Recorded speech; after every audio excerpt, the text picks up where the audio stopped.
देश भर में हलचल मचा रहे दिल्ली शराब घोटाला मामले में ईडी के अधिकारी एमएलसी कविता से पूछताछ करेंगे।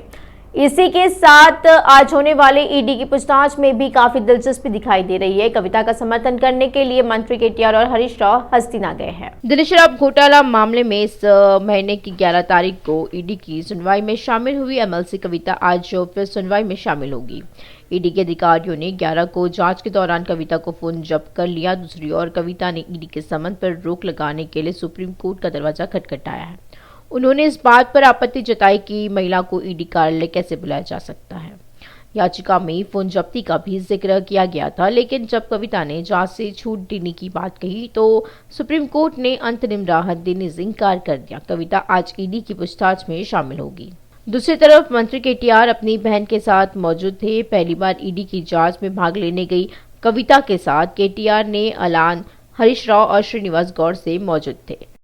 हैदराबाद में एक बार फिर पोस्टरों ने हलचल मचा दी है। सड़कों पर भाजपा के राष्ट्रीय महासचिव बीएल संतोष की फोटो वाले पोस्टर छपवाकर चिपकाए गए हैं। हैदराबाद शहर में बीएल संतोष की फोटो वाले पोस्टर ये कहते हुए लगाया गया कि क्या यह दिखाई नहीं दे रहा है। दीवार पर लगे पोस्टर शहर के कई हिस्सों में देखे जा सकते हैं। अज्ञात लोगों ने विधायकों को खरीदने का मास्टरमाइंड बताकर पोस्टर छपवाए थे और उन्होंने पोस्टर में यह भी लिखा है कि देखभाल करने वालों के लिए इनाम है। मोदी द्वारा वादा किए गए 15 लाख रुपए के पोस्टर में लिखा है कि बीएल संतोष पकड़ा गया, तो लोग बीएल संतोष की पोस्टर्स को दिलचस्पी से देख रहे हैं। बीजेपी नेता और पूर्व सांसद बुरा नरसैया गौड़ ने नोटबंदी को मिथक बताकर बीआरएस पार्टी की आलोचना की है। वित्त मंत्री हरीश राव ने निर्मला सीतारमण पर पार्टी के दबाव में सांसद के लिए किए गए लिखित जवाब को तोड़ मरोड़ कर पेश करने का आरोप लगाया है। देश की अर्थव्यवस्था 5 लाख ट्रिलियन डॉलर की ओर दौड़ रही है। हरीश राव ने टीएसपीएससी पेपर लीक कांड को कवर करने के लिए झूठ बोला था, न कि 5 लाख करोड़ के नुकसान के लिए। उन्होंने कहा कि बीजेपी पार्टी में हाल ही में सामने आए एक छोटे से मतभेद को छोड़कर कोई असंतोष नहीं है। उन्होंने कहा कि तेलंगाना राज्य में भी शराब घोटाला हुआ है। महबूबनगर, रंगारेड्डी, हैदराबाद शिक्षक एमएलसी चुनाव की मतगणना थोड़ी देर में शुरू होगी। वोटों की गिनती सरूरनगर इंडोर स्टेडियम में बनाए गए मतगणना केंद्र में भी की जाएगी और सुचारू मतगणना के लिए चुनाव अधिकारी ने सभी तैयारियां पूरी कर ली गई है। इसी महीने की 13 तारीख को शिक्षक एमएलसी के चुनाव के लिए मतदान हुआ था। हैदराबाद में 25 बूथों के साथ 139 मतदान केंद्रों पर मतदान हुआ है। रंगारेड्डी जिले के 31 मतदान केंद्रों, मिर्चल, मल्काजिगिरी जिले के 14 मतदान केंद्रों पर मतदान हुआ। मतदान के तुरंत बाद मतपेटियों को भारी सुरक्षा के बीच सरूरनगर स्थित स्ट्रांग रूम में ले जाया गया।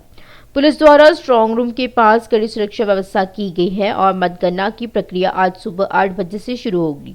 मतगणना के लिए 28 टेबल लगाई गई थी। अलग अलग मतदान केंद्रों से मतपेटी में मतपत्रों की पहली पोटली बनाई जाती है। मतगणना में करीब 1300 कर्मी हिस्सा ले गए। टीएसपीएससी बोर्ड ने लिया एक अहम फैसला। इस महीने की 5 तारीख को हुई सहायक इंजीनियरिंग की परीक्षा रद्द कर दी गई है। ए ने पेपर लीक होने के कारण परीक्षा रद्द करने की घोषणा की। दूसरी तरफ इस मामले की राजनीतिक रंग ले लिया है और बीआरएस ने मामले के मुख्य आरोपी राजशेखर की भाजपा कार्यकर्ता के रूप में तस्वीरें साझा की है। कांग्रेस ने पेपर लीक मामले में सीबीआई जांच की मांग की है। राज्य भर में इसी महीने की 5 तारीख को हुई सहायक इंजीनियरिंग परीक्षा के लिए जहां 74,000 लोगों ने आवेदन किया था, वहीं करीब 55,000 लोगों ने परीक्षा दी। टीएसपीएससी ने हाल ही में उस परीक्षा को रद्द कर दिया है। उसने कहा है कि परीक्षा की नई तारीख जल्दी घोषित की जाएगी। उधर पुलिस ने टीएसपीएससी परिसर में पाबंदियां लगा दी है। टीएसपीएससी परिसर में छात्रों के धरने, रैलियों और आंदोलन की पृष्ठभूमि में धारा 144 लगा दी गई है। पुलिस ने 5 से ज्यादा लोगों को इकट्ठा होने के आदेश दिया। पुलिस ने चेतावनी दी है कि नियमों का उल्लंघन करने वाले के खिलाफ कानूनी कार्रवाई की जाएगी। मंत्री केटीआर का मानना है कि टीएसपीएससी पेपर लीक घोटाले के पीछे कोई राजनीतिक एंगल हो सकता है। केटीआर ने इस मामले के मुख्य आरोपी राजशेखर को भाजपा कार्यकर्ता के रूप में तस्वीरें साझा की हैं। केटीआर ने डीजीपी से इस घटना की व्यापक जांच करने को कहा है ताकि यह पता लगाया जा सके कि इन कागजातों को लीक करने की साजिश के पीछे कौन है। बीआरएस नेता दासोजू श्रवण ने आरोप लगाया कि बंडी संजय के नेतृत्व में टीएसपीएससी का पेपर लीक हुआ था। पेपर लीक का मास्टरमाइंड राजशेखर ने कहा है कि बंदी संजय और बीजेपी का अनुयायी है। कांग्रेस एमएलसी जीवन रेड्डी ने टीएसपीएससी पेपर लीक मामले में सीबीआई जांच की मांग की है। उन्होंने आलोचना की है कि एसआईटी का कोई उपयोग नहीं है जो राज्य सरकार के अधिकार क्षेत्र में है। अगर जनार्दन रेड्डी में नैतिकता है तो उन्हें तुरंत इस्तीफा दे देना चाहिए। उन्होंने कहा है कि केसीआर का फोकस शराब घोटाले पर है। उन्होंने कहा है कि केसीआर ने कविता को बचाने के लिए हर तरह के प्रयास शुरू कर दिए। भाजपा पार्टी ने टीएसपीएससी पेपर लीक मामले पर एक जांच समिति भी बनाई है। इस समिति को टीएसपीएससी के पूर्व सदस्य के विट्ठल के नेतृत्व में नियुक्त किया गया था।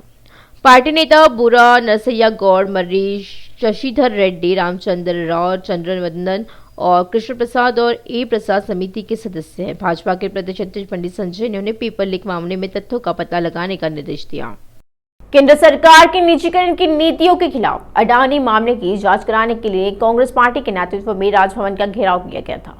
इस घेराबंदी में थोड़ा तनाव था। कई कांग्रेस नेताओं को पुलिस ने गिरफ्तार किया था। केंद्र सरकार के खिलाफ नारेबाजी करते हुए राजभवन के लिए रवाना हुए कांग्रेस नेता सीएलपी नेता भरती विक्रमा के साथ पार्टी नेता हनुमंत राव, रोहित चौधरी, चेन्ना रेड्डी, पोदल्ला लक्ष्मैया, अंजन कुमार यादव, मल्लू रवि सहित बड़ी संख्या में कार्यकर्ता और नेता रैली में गए हैं। उन्होंने अडानी मामले की जांच के लिए नारेबाजी की है। इसी क्रम में खैरताबाद चौराहे पर पहुंचे कांग्रेस नेताओं को पुलिस ने रोक लिया है। हालांकि कई कार्यकर्ताओं ने राजभवन की ओर भागने की कोशिश की। पुलिस ने उनका पीछा किया और उन्हें हर जगह गिरफ्तार कर लिया। इस क्रम में कांग्रेस के खेमे और पुलिस के बीच हल्की नोकझोंक भी हुई है। नरेंद्र मोदी होश में आओ, अमित शाह होश में आओ, अरे फासिलवाद हो बर्बाद, गुंडाराज हो बर्बाद, नरेंद्र मोदी होश में आओ, अरे होश में तुमको आना होगा, नहीं तो तुमको जाना होगा। अरे कांग्रेस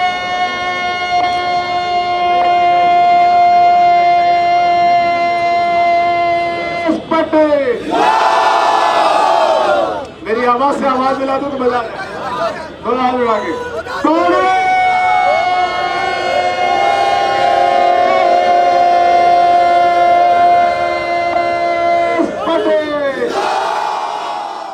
मंत्री व्यामुला प्रशांत रेड्डी ने शिकायत की है कि आंध्र प्रदेश में राजनीतिक दलों की स्थिति अजीब है। उन्होंने कहा कि सत्तारूढ़ वाईसीपी और विपक्षी टीडीपी दोनों ही मोदी का समर्थन कर रही है। उन्होंने कहा कि आंध्र प्रदेश में मोदी से यह पूछने की स्थिति नहीं है कि क्या केंद्र विशाखा स्टील प्लांट को बेच देता है। आंध्र प्रदेश में लोगों के लिए लड़ने वाली पार्टी और केसीआर जैसे नेता की जरूरत है। आंध्र प्रदेश के कुर्नूल, नंगाला और प्रकाशम जिला के नेता तेलंगाना भवन में बीआरएस में शामिल हुए हैं। एपी बीआरएस के अध्यक्ष ठोटा चंद्रशेखर के नेतृत्व में मंत्री प्रशांत रेड्डी ने उन्हें गुलाबी दुपट्टे से ढककर गर्मजोशी से पार्टी में आमंत्रित किया है। प्रशांत रेड्डी ने आरोप लगाया कि दो मुख्यमंत्रियों ने 8 साल तक कम से कम एक राजधानी स्थापित नहीं करके आंध्र प्रदेश राज्य के साथ अन्याय किया है। उन्होंने कहा कि केसीआर के शासन में जाति और धर्म से परे विकास हो रहा है।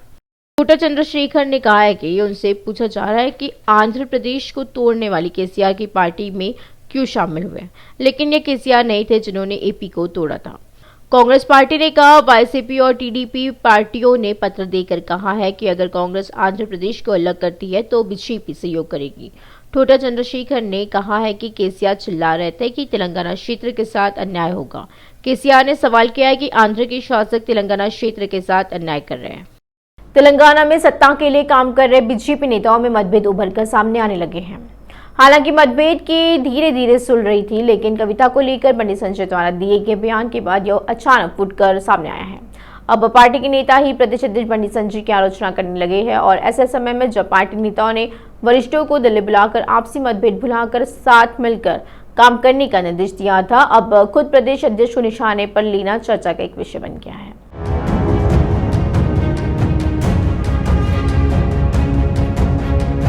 भाजपा जो कहती है कि वे तेलंगाना में सत्तारूढ़ पार्टी बीआरएस के विकल्प है, इस बात को जन जन तक ले जाने की कोशिश कर रही है। सत्ता पक्ष की विफलताओं को विपक्ष उजागर करने में लगा हुआ है। ऐसे में अचानक से पार्टी में मतभेद खुलकर सामने आ गए। निजामाबाद के सांसद धर्मपुरी अरविंद ने महिला दिवस पर पार्टी के राज्य कार्यालय में आयोजित एक कार्यक्रम में एमएलसी कविता पर पंडित संजय की टिप्पणियों को गलत बताया है।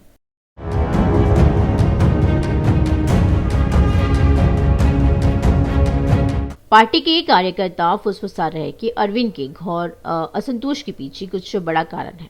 पहले बड़ी संजय और अरविंद के बीच कोई गलतफहमियां नहीं थी। पार्टी सूत्रों का कहना है कि हाल ही में दोनों के बीच निजामाबाद जिले में एक नेता को पार्टी में शामिल किए जाने के मुद्दे को लेकर दोनों नेताओं के बीच मतभेद उभर कर सामने आया है। भाजपा में शामिल होने के इच्छुक एक नेता को अरविंद के लगातार रोकने की कोशिश कर रही है। चर्चा है कि अरविंद को यह बात रास नहीं आ रही है कि अन्य दलों के नेता जो भाजपा में शामिल होना चाहते हैं वे बंडी संजय के संपर्क में हैं।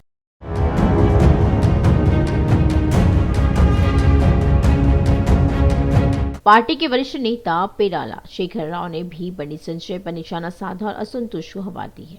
अरविंद ने फेसबुक पर पोस्ट किया कि उनकी टिप्पणी 100% जायज है।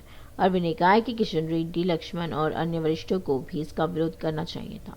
बंडी संजय पर गंभीर आरोप लगाए कि अध्यक्ष में परिपक्वता नहीं है। पेराला शेखर राव का अपनी पोस्ट में दीर्घकालीन कार्यालय में अपमान, समन्वय की कमी और व्यक्तिगत आर्थिक स्वार्थ जैसे बिंदुओं को साबित करने को तैयार करने वाला बयान भाजपा में खलबली मचा रहा है।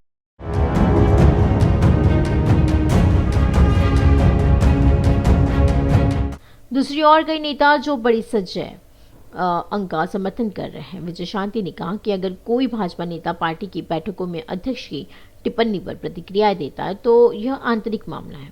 उन्होंने कहा कि अगर संजय को अपने शब्द वापस लेने पड़े तो केसीआर, उनके परिवार और कई बीआरएस नेताओं को कई बार वापस लेना होगा। विधायक राजा सिंह ने संजय पर अरविंद की टिप्पणी की निंदा की है। किस बारे में बात करें? कहा जाता है कि संजय जानते हैं कि क्या नहीं करना है। राजा सिंह ने कहा है कि मीडिया का सामने आकर अरविंद की टिप्पणी करना गलत है।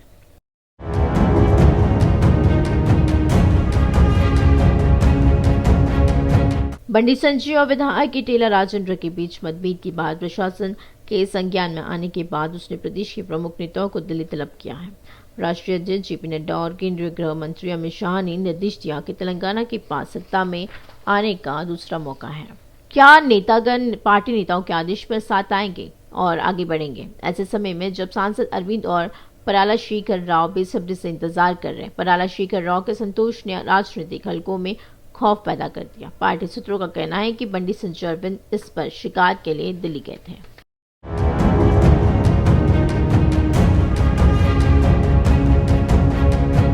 एमएमआरपीएस के संस्थापक अध्यक्ष मंडा कृष्ण मडिगा ने मांग की है कि मौजूदा संसद सत्र में एससी वर्गीकरण बिल पेश किया जाना चाहिए और इसी महीने की 27 और 28 तारीख को महाजन सोशलिस्ट पार्टी दिल्ली के जंतर मंतर पर धरना देगी। बीजेपी एससी वर्गीकरण की वैधता पर अपना रुख स्पष्ट करना चाहती है। मंडा कृष्णा ने मांग की कि यह तय किया जाए कि उनका मुद्दा भाजपा के राष्ट्रीय समिति की मंजूरी से घोषणा पत्र में रखा गया है या प्रदेश भाजपा की मंजूरी से। अगले महीने की 3 तारीख को एमआरपीएस के तत्वाधान में भाजपा तेलुगु राज्य कार्यालय के सामने एक महाधरना आयोजित किया जाएगा। उन्होंने चेतावनी दी है कि 4 तारीख को हैदराबाद और विजयवाड़ा शहरों और सड़कों को अवरुद्ध कर दिया जाएगा। उन्होंने कहा कि भाजपा को घटनाक्रम की पूरी जिम्मेदारी लेनी होगी। सरकारी स्कूल यूनिफॉर्म टेलर्स जेसी ने राज्य सरकार से अनुरोध किया है कि पिछले शैक्षणिक वर्ष से बकाया 26 करोड़ रुपए के बकाया बिलों को तुरंत जारी किया जाए और इसमें कहा गया है कि इस काम के आधार पर राज्य भर में 50,000 दर्जी काम कर रहे हैं। जेसी के सदस्य अपनी शिकायत व्यक्त कर रहे हैं कि उन्होंने ऋण लिया है और बच्चों के लिए वर्दी सिलवाई है। 2014 से एक जोड़ी सिलाई के 50 रुपए देगी सरकार। पिछले 10 साल से इसी कीमत पर वर्दी खरीद रहे हैं।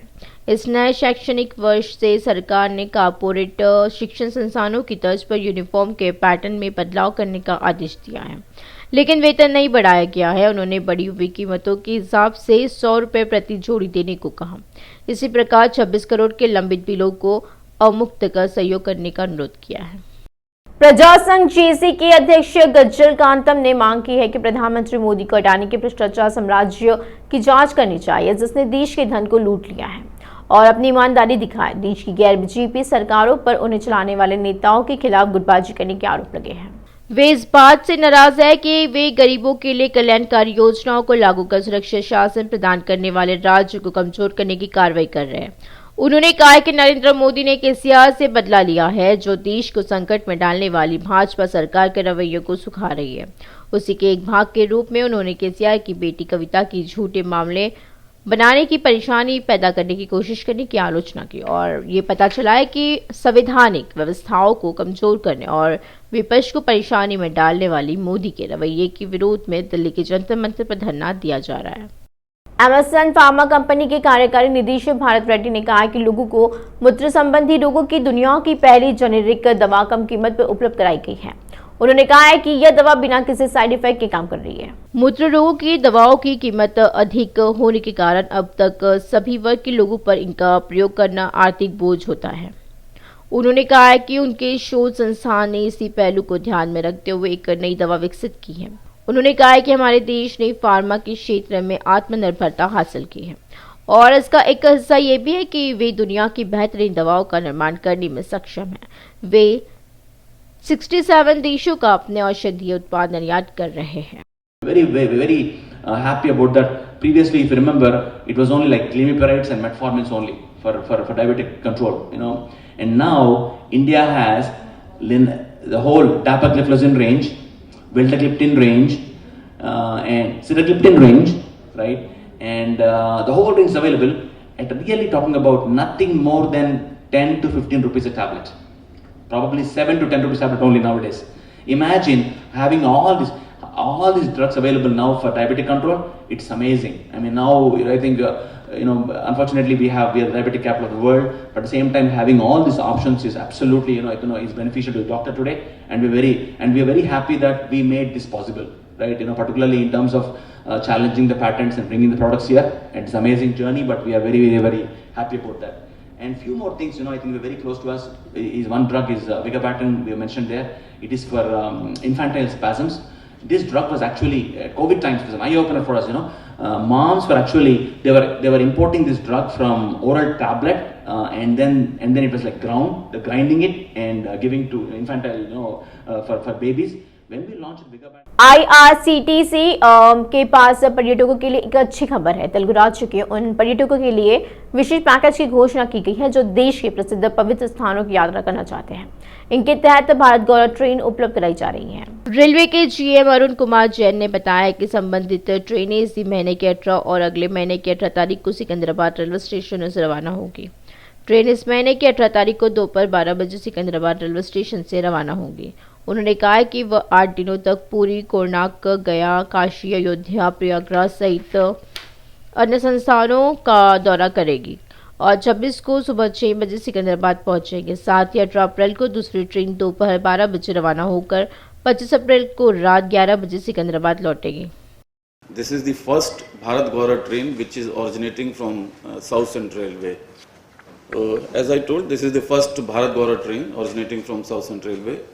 Basically, this is for the passengers of both Telugu speaking states, and it will start its maiden journey on 18th March from Sikandrabad railway station, and it will cover major pilgrim tourist centers in eastern and northern part of the India. The destinations which it will cover like Puri, where the darshan of Lord Jagannath temple will be arranged. Similarly, Konark, Gaya, Varanasi it will be covering the Kashi Vishwanath temple, the corridor, new corridor which has been opened, then Kashi, Vishalakshi and Annapurna Devi temple and the Aarti at Ganga. Telangana राज्य में अतिक्रमण का सिलसिला लगातार जारी है। चाहेंगे वह शमशान हो या फिर तालाब, हर जगह अतिक्रमण का सिलसिला जारी है। तालाबों पर भी कब्जा किया जा रहा है और हाल ही में रंगारेड्डी जिले के तुर्क्यांचल नगर पालिका में मसाब तालाब पर कब्जा कर लिया गया था। स्थानीय लोगों द्वारा संबंधित अधिकारियों से शिकायत करने पर कोई भी फायदा नहीं हो रहा है।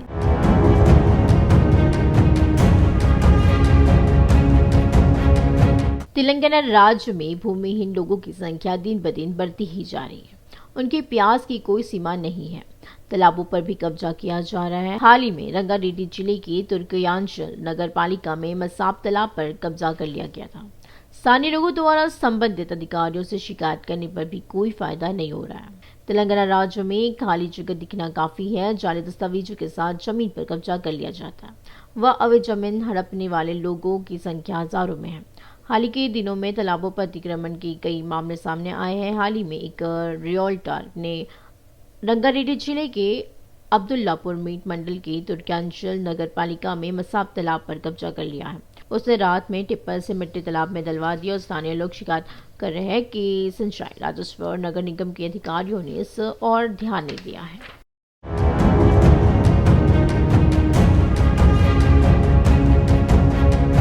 प्रसिद्ध मसाब तालाब जो तुर्कांचल का प्रमुख है 320 एकड़ क्षेत्र में फैला हुआ है, लेकिन स्थानीय लोगों का कहना है कि इस तालाब से जुड़ी सर्वे संख्या 2005 में करोड़ रुपए की 12 एकड़ जमीन है। उन्होंने दावा किया है कि पिछले 3 साल से मसाब तालाब में पानी भरा होने के कारण अतिक्रमणकारी एक कदम पीछे हट रहे हैं। बताया जाता है कि पिछले 15 दिनों से FTL क्षेत्र पर कब्जे के तहत रात में समय बड़े पैमाने पर मिट्टी ढप करते थे। मंत्री केटिया ने कहा है कि इस तालाब में सौंदर्यीकरण का कार्य पूर्व में 2 करोड़ रुपए की लागत से शुरू किया गया था। उन्होंने बताया कि उन्होंने तालाब के विकास के लिए धन आवंटित करने का वादा किया है।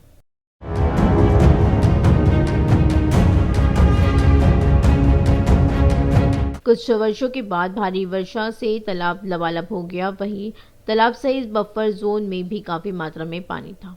उन्होंने बताया कि जलस्तर कम होने का एहसास होने पर उन्होंने तालाब में 6 फुट मिट्टी डाल दी। स्थानीय लोगों ने चेतावनी दी है कि सरकारी अधिकारी और जनप्रतिनिधि इस मामले पर ध्यान दें और तालाब की रक्षा करें और जिम्मेदार लोगों को दंडित करें। सिंचाई अधिकारी क्या कर रहे हैं? कब्जाधारी जाने नहीं दे रहे हैं। नागार्जुन सागर रूट से सटी बेशकीमती जमीन हड़पने की फिराक में है। उनके खिलाफ कानून के मुताबिक सख्त कार्रवाई की जानी चाहिए। पूर्व विधायक मलरेड्डी रंगारेड्डी के मसाब तालाब का सीमांकन करने और सीमा पत्थर लगाने को कहा। एक खाली जगह देखने के लिए काफी है। वह अवैध और जमीन हड़पने वाले छिपे हुए हैं। हाल के दिनों में तालाबों पर अतिक्रमण के कई मामले सामने आए हैं, लेकिन हाल ही में एक रियल्टर ने रंगारेड्डी जिले के अब्दुल्लापुर मीट मंडल के तुर्कांचल नगर पालिका में मसाब तालाब पर कब्जा कर लिया है। उसे रात में टिप्पर से मिट्टी तालाब में डाल दी और स्थानीय लोग शिकायत कर रहे हैं कि सिंचाई राजस्व नगर निगम के अधिकारी ने इस ओर ध्यान नहीं दिया है।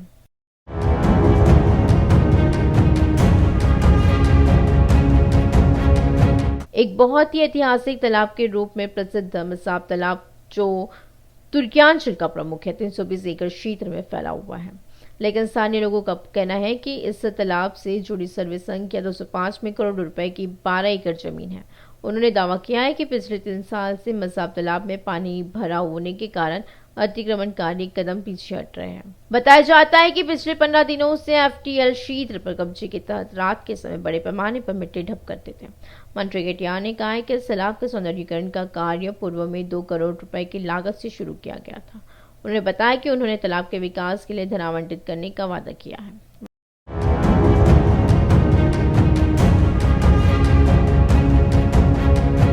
कुछ वर्षों के बाद भारी वर्षा से तालाब लबालब हो गया। वहीं तालाब सहित बफर जोन में भी काफी मात्रा में पानी था। उन्होंने बताया कि जलस्तर कम होने का एहसास होने पर उन्होंने तालाब में 6 फुट मिट्टी डाल दी है।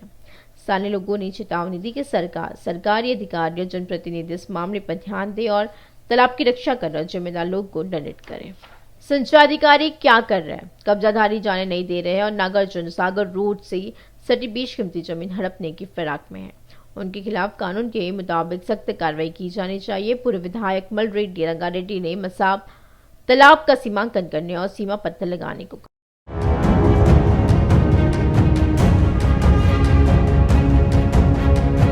एलबी नगर ACP श्रीधर रेड्डी ने कहा है कि लॉ एंड ऑर्डर CI द्वारा नशे और ड्राइव चेक के दौरान एक व्यक्ति को डंडों से पीटने का आरोप असत्य है। कहा जाता है कि शराब पीकर गाड़ी चलाने की जांच के दौरान केतरीनाथ नाम का एक व्यक्ति भ्रमित होकर गिर पड़ा। चेन स्नेचरों को रोकने के लिए चैतन्यपुरी पुलिस ने बुधवार की रात नागोल चौराहे पर वाहनों की चेकिंग की है। SI प्रसाद अपने स्टाफ के साथ नागोल चौराहे पर निरीक्षण कर रही है। उस समय केतरीनाथ और उनका दोस्त बाइक से चैतन्यपुरी की ओर जा रहे थे, जो नागोल अमरावती बार में शराब पी रहा था। लेकिन जब केतरीनाथ ने पुलिस को वाहन की जांच करते देखा तो उसे लगा कि यह नशे में गाड़ी की जांच है और वह भाग गया। ACP श्रीधर रेड्डी ने बताया कि बिना हेलमेट बाइक से कार के पीछे से आ रहे केदारनाथ को पुलिस ने रोकने की कोशिश की। नतीजतन केदारनाथ के हाथ में डंडा लग गया और वह गिर पड़े, जिससे उनका सिर फट गया। जिसके बाद उन्होंने उसे बुलाया और ड्रिंक एंड ड्राइव टेस्ट किया। मामले दर्ज किए गए। उन्होंने कहा, प्रदेश में IT की छापेमारी से एक हड़कंप मच गया है। ईसाई मिशनरियों के साथ आईटी अधिकारियों ने कई संगठनों में निरीक्षण किया। अधिकारियों ने वारंगल केंद्र में कार्यरत बाल विकास सोशल सर्विस सोसाइटी के घरों, कार्यालय और परिसर में तलाशी ली है। विदेश से एफसीआरआई के तहत आने वाले फंड में हेराफेरी के आरोपों के मद्देनजर आईटी ने छापेमारी की है। सिकंदराबाद, अलवाल, पाटन चेरू, किसरा, घाटकेसर, मलकाजगिरी, जिरीमेटला, बोलाराम, मेदक और वारंगल सहित कई जगहों पर तलाशी ली गई।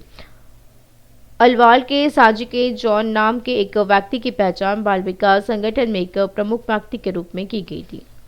महिला आरक्षण बिल पर एमएलसी करवनकुतला और पविता का राउंड टेबल मीटिंग को अभूतपूर्व प्रतिक्रिया मिली है और 13 राजनीतिक दलों, विभिन्न सार्वजनिक और महिला संगठनों के नेताओं ने उपस्थित होकर अपना समर्थन व्यक्त किया। चर्चा मंच में सांसद व नेताओं ने हिस्सा लिया और अपनी बात रखी है। कविता ने मांग की है कि भाजपा महिला आरक्षण विधेयक को गंभीरता से ले और इसे पारित करें। फैमिली मेल मेंबर कोई ना कोई उनके जगह काम करता है, कई बार ऐसे होता है दफ्तर में आके बैठ जाते हैं, ऐसा होता है। लेकिन आप वो जर्नी को एक बार स्टडी करेंगे तो when we've introduced it in 1996 till date, more than 80% of women now independently take their decisions. And when I am there, suppose I am a member of parliament or member of legislative council, I request the women to come and sit on the dais. I say not their representative. If you are a sarpanch, you are a woman, you please come on to the dais. So if there is a little bit of encouragement, they have learned the procedures, they have learned to how to speak, they have learned how to deal with issues. So there is a lot of independence that is already achieved. I'm sure it will go further. अगर parliament में या assembly में करेंगे तो may be 10-20 years वही हालत होगा, लेकिन नहीं करेंगे तो 50 साल में भी यही हालत होगा. So that is the issue that I want to highlight.